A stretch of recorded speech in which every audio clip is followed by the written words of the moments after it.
Greetings, ladies and gentlemen, and welcome to another edition of the Locked On Padres podcast, which is part of Team Everyday for Monday, April 11th. As always, I am your host with sometimes, occasionally, but certainly not always the most, guys, Javier Reyes. Twitter at Javapeno, which is spelled Javiipeno, or at LO_Padres. And of course, check me out on the YouTube. If you want to see what I'm wearing, if you want to see the cool library behind me, go for it. That's totally cool. I want to reach 300 subs. We're at like 293 right now. We're so close. And leave your comments on YouTube too, by the way. Please. Love hearing from you guys. And of course, as always, thank you for making Locked On Padres your hashtag first listen every day. We are free and available on all platforms. And guys, today is a fun little episode. Let me tell you, you know why it's a fun episode? Because we're recapping the first series of the San Diego Padres 2022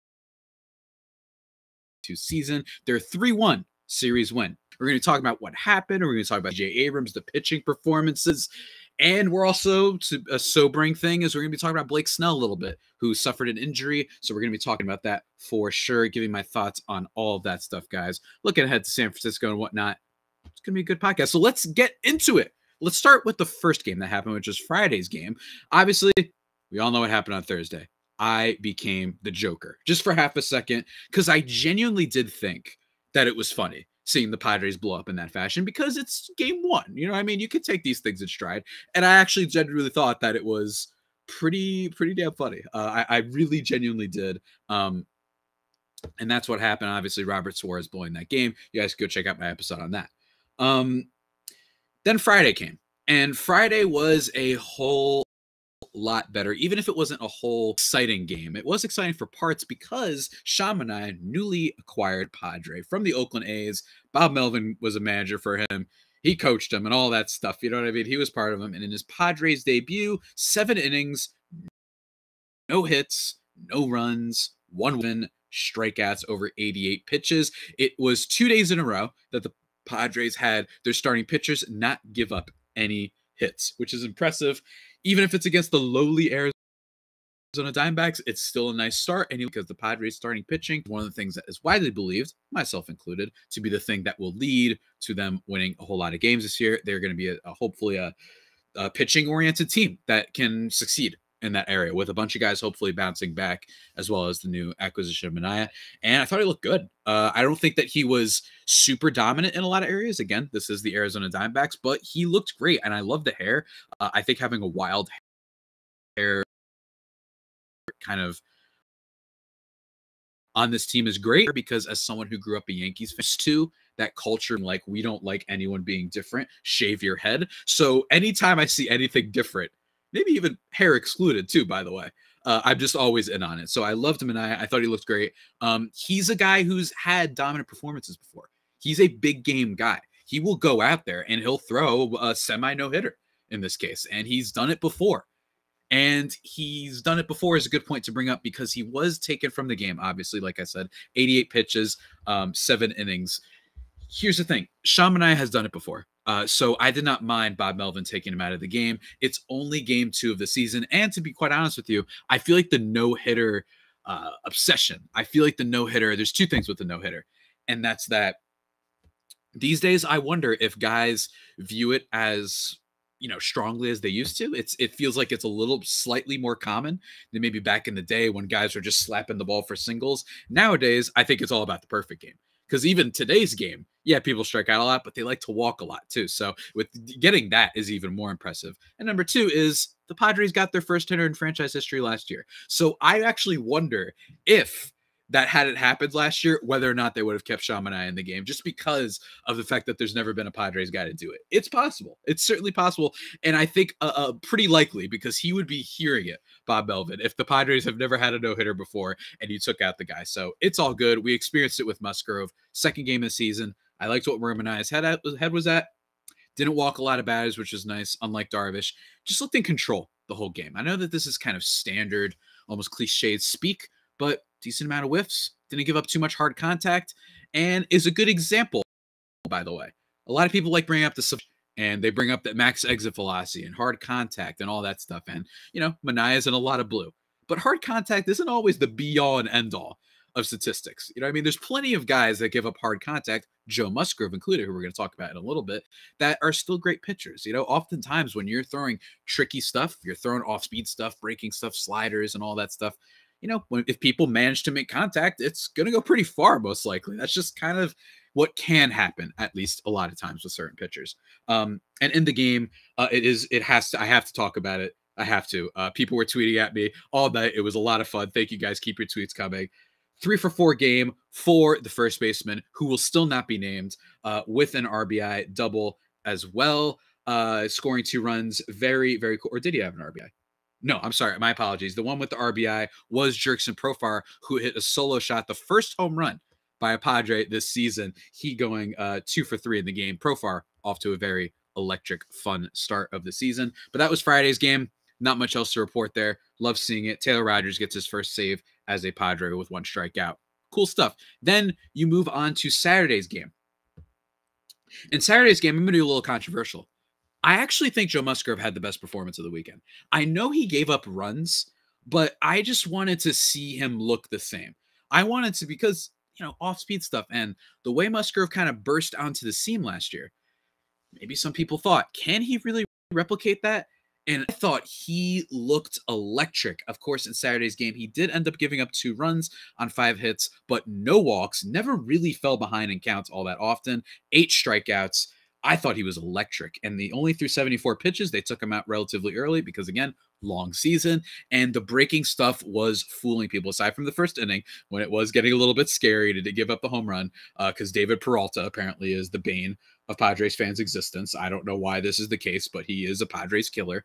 I just thought all the breaking stuff, the whiffs, the velocity on it, he looked and pitched the same, and I love it. I know he gave up the runs, but that's what happens with Musgrove sometimes. He will give up breaking pitches. Maybe they hang up a little bit too much in the zone, and guys can things all the way to Jupiter. It happens, but he did not really, for the most part. He was just fooling people. I loved it.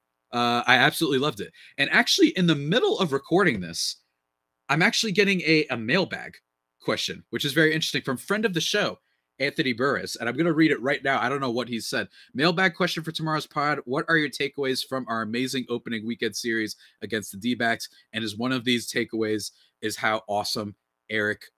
Oh, can I say the first name? I almost slipped up there. Oh no. Okay.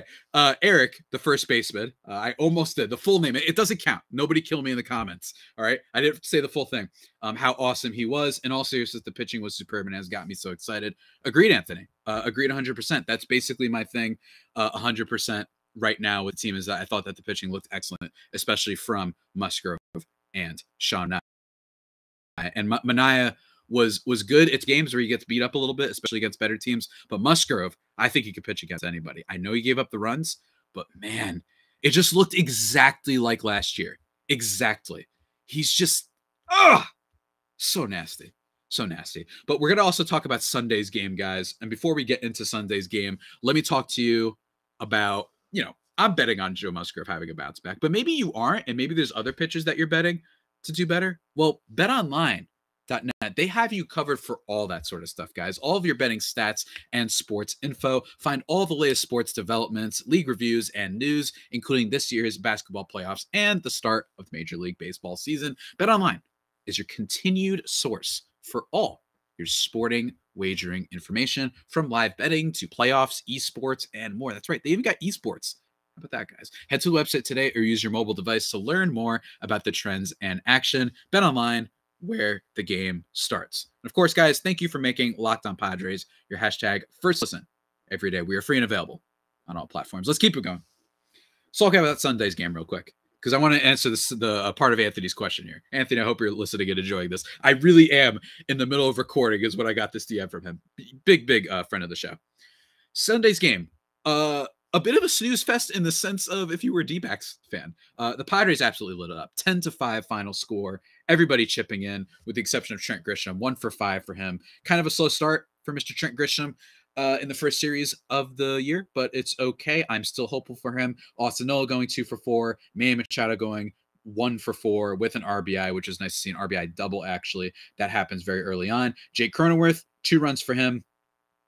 But the biggest damage actually doesn't come from the guys that you're used to. It actually comes from Mr.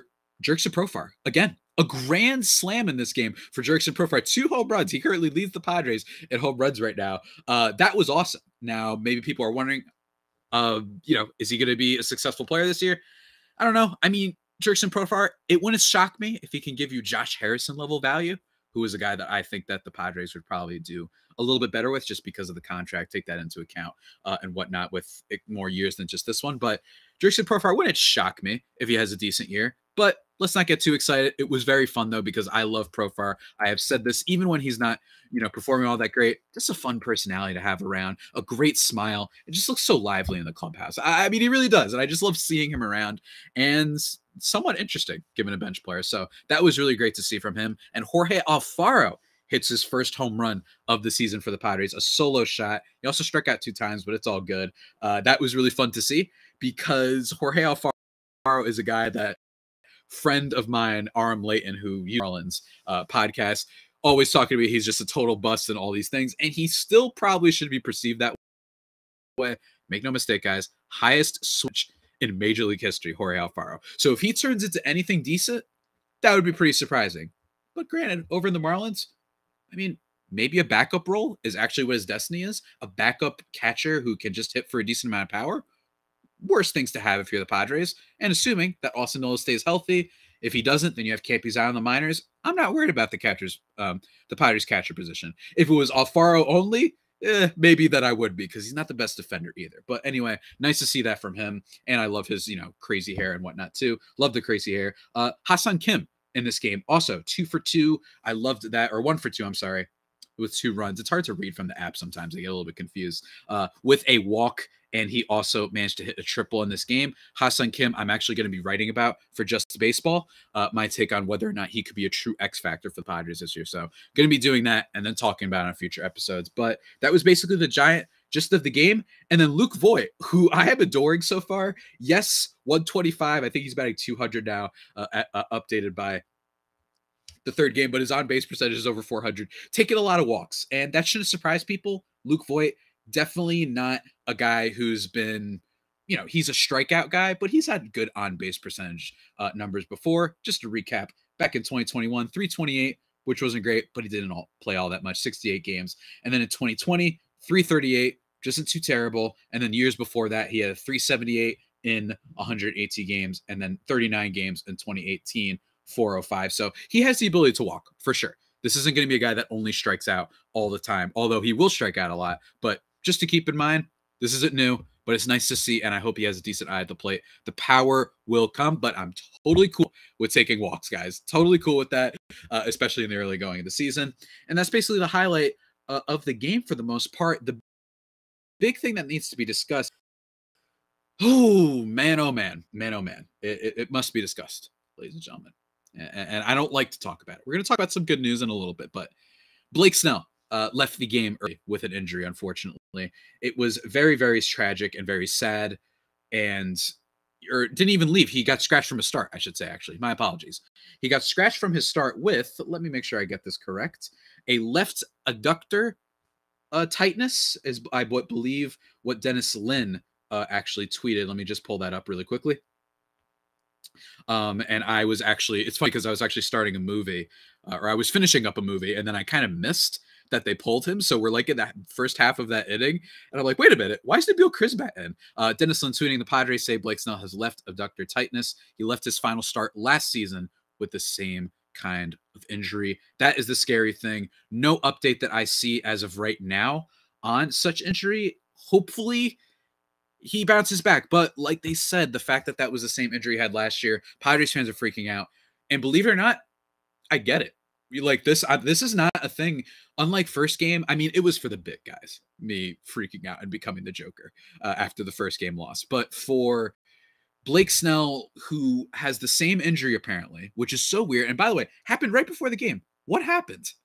You know, he's posting on Instagram bump day and all that stuff, and all of a sudden he's getting taken out. So that was very odd. Hopefully it's nothing crazy, but with Clevenger already on the shelf, you already, Adrian Morejon's still hurt. He's hopefully coming back towards the end of the season, or at least the second half of the season, I should say. This isn't good, and I'm actually going to be talking about the Padres rotation and how it stacks up with the rest of the National League West tomorrow. And I'm going to be very bullish on the rotation, but let me tell you, this affects things and it's scary. And the only other thing we have to see is whether or not it keeps him out for a while. And the second thing is classic Padres luck with pitcher injuries. I just mentioned Morejon, Mike Clevenger's on the IL right now. Dinelson Lamet is basically a reliever now because of his injury stuff. Really rough for the Padres. So hopefully it's not too bad. But the big thing that obviously a lot of people are wondering is, will Mckenzie Gore be called up? I imagine that's what everybody's thinking here. And I tweeted out, nobody panic when he got sent down to AAA. He's probably going to be up sooner than we expect. And that might hold true from what his start I saw the other day. He went 5 innings in AAA, 2 hits, no earned runs, no walks, 7 strikeouts. A great first outing for Mckenzie Gore. Let me just make sure that it was only those 5 innings, because that was just an update that I had seen. Yeah, that was it, at 5 innings. So it's possible that he goes there. Ryan Weathers, I think he still has some work. He actually didn't have a great spring outing, so it's possible that they might bring up Mckenzie Gore to Padres. Nick Martinez is expected to get a start, but would I like it? Yes, because unlike the Abrams and Campisano, who I've been a little bit hesitant on, and we're going to talk about Abrams in a little bit, but a little bit hesitant on whether or not they should call them up immediately, just because I think Gore, you got to see what you got at some point. That's my vibe, and I think the Padres could use it. But CJ Abrams at 21 years old, I was like, I don't know, man. Again, we'll get to him in a second. But I also want to answer the second part of Anthony's question, bringing up the first baseman who must not be named and was almost named. Again, if you guys think that counts, feel free to roast me, because I really slipped up. When I read off something, I sometimes get it a little bit wrong. But in seriousness, the pitching was superb. It's got me so excited. And, of course, how awesome was the first baseman? Here's the thing with the first baseman that should be brought up. He started off similarly awesome last year. I had the numbers actually in front of me a second ago. Let me see if I can find his batting splits. Last year, he started off awesome for the Padres. That is the first baseman. He batted .320 with a .384 on base and a slugging of .460, which was especially impressive. Then, of course, things went downhill. He was not carrying the ball. And even at the beginning of the year, he was not carrying the ball. A lot of balls that were just sneaking through. Big games against the Dodgers. I loved it. But don't get your hopes up. That being said, here's what I will say. It does deserve to be mentioned, and this was kind of a take that was throughout the offseason, how I felt about this, right? And that is the Padres first baseman, they should not trade him because of how much it will cost to get rid of him. You know how exciting it was seeing CJ Abrams? You know how exciting it is having maybe Mckenzie Gore? Guess what? That's probably what you have to give up in order to get rid of him. So I was like, you know what? Forget this, guys. Let's just hope he can become an average player. And after all, Padres first baseman, he's never 2 consecutive years in a row.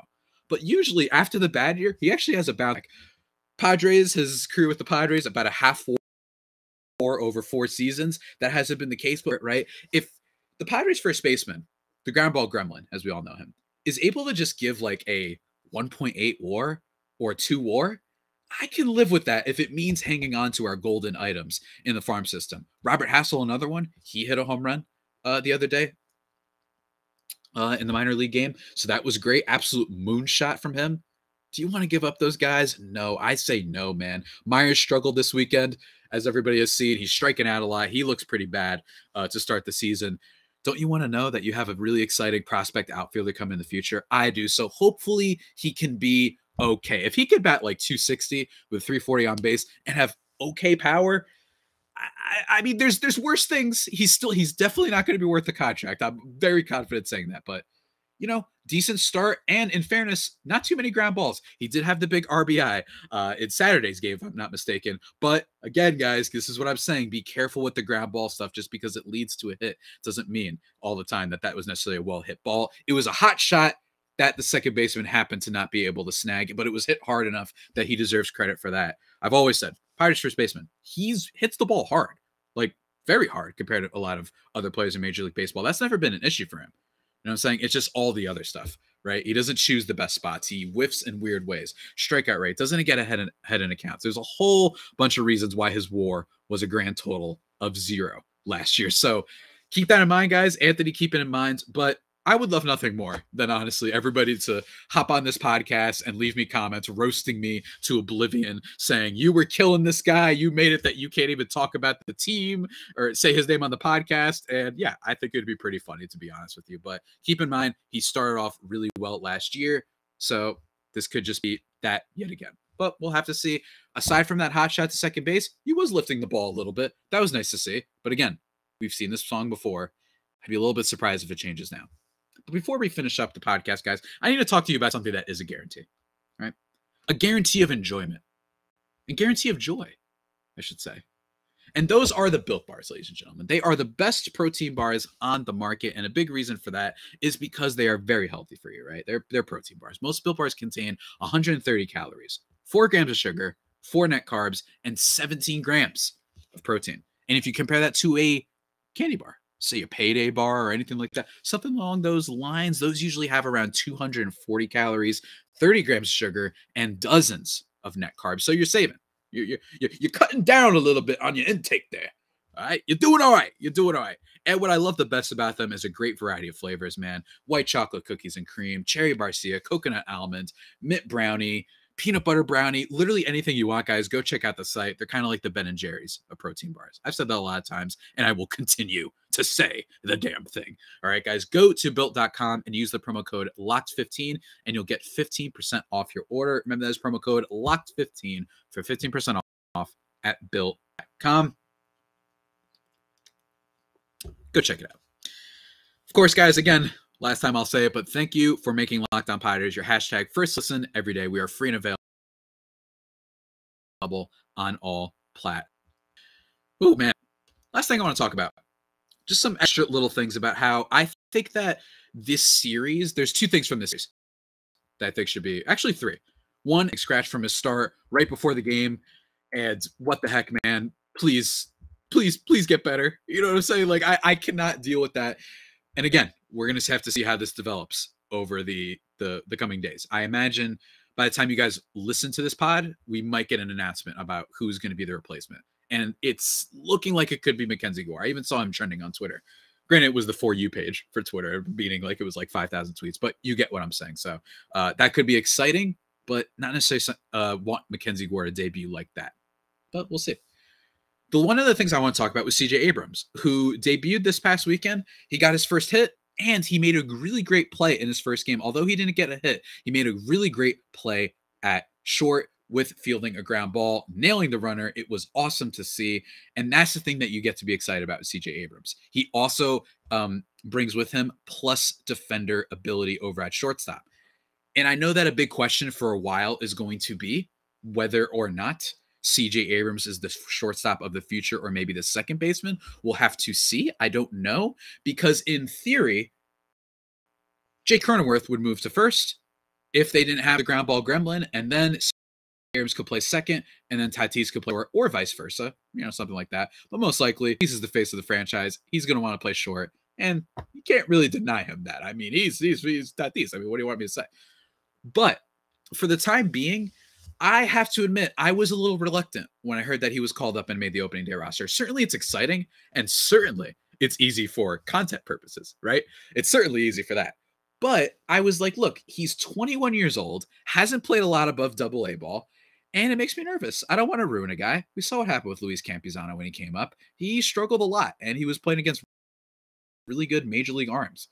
But made decent contact. Love to see that. He was seeing a good amount of pitches. He didn't look like he was forcing it, just not quite getting there. And that's okay. He's 21 years old. And a big comp that a lot of people have heard is Trey Turner, right? He's got the speed and a decent amount of overtime. Trey Turner, not necessarily like a super home run threat for a good majority of the beginning. Now he's a guy who can get you like 25, 27 bombs a year, which is great. Don't get me wrong. And with the plus defense, this is why he's untradeable, guys. Right? The biggest reason he's untradeable, I mean, he debuted at 21, guys. That's kind of, I try to give you guys a lot of analysis on this podcast, but that's kind of all I have to say about what his prospects are. He's 21 and he's already made the opening day roster, regardless of what happens. right? And I think it's really exciting, and you should be excited because I think this guy's a stud. Go back and listen to my podcast that I did with Locked On MLB Prospects host Lindsey Crosby, where he dove deeper into it and what could happen. Everybody's through the roof on the hype for him. Hey, you want a big brain take? You know the reason why Will Myers was traded? Why they traded Trey Turner for him back in the day? That's because they knew that they were going to draft CJ Abrams, who would become Trey Turner anyway, ladies and gentlemen. 4,000 IQ play by the San Diego Padres. I mean, it's brilliant. Brilliant play. That's why they did it. It's clear. I mean, that's obviously why they made the trade. They're like, how about we just get Trey Turner and Myers, who at the time was coming off of some good counting stats and whatnot. Why not? It's brilliant by the Padres. That trade officially confirmed. Great.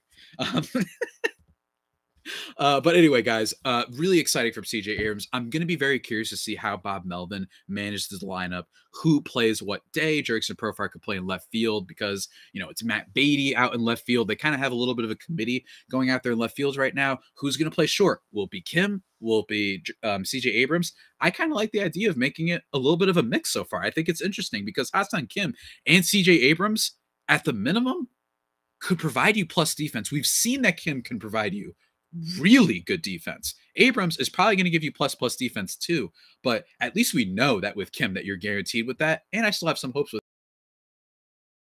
him as a batter. Like I was able to see a good amount of pitches, so I'm hoping he can be better. Again, I'm going to be talking about him more, about how I think he might be one of the Padres' secretly biggest X factors, but I kind of like the committee of Abrams and Hassan Kim at short. I think that's really fun because at the minimum, you're getting great defense there every day. And then we'll see what happens with the bat. They're both bats that hopefully are going to improve over time. So I love that.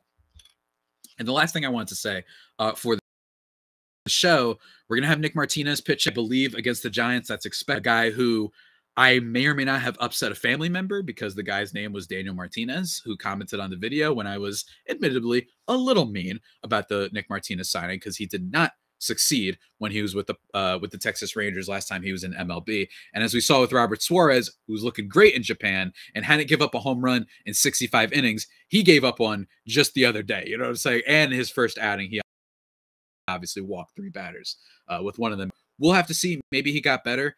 And I'm very curious to see because the Giants are a tough team to play against. A smart team and a team that's going to make you work and see a whole lot of pitches. So I'm very curious to see that. But my final conclusion of the series, if there is anyone to have, is it's possible that we look back and say, this could be a microcosm of the Padres season where it could be great pitching and hopefully some guys that step up on offense. But the Slam Diego Padres, not something you should be expecting. I think that this is a team that hopefully can get good on base percentage guys with maybe a Voit, with Manny Machado, obviously, Jake Cronenworth, right? Hopefully Trent Grisham can bounce back, guys like that.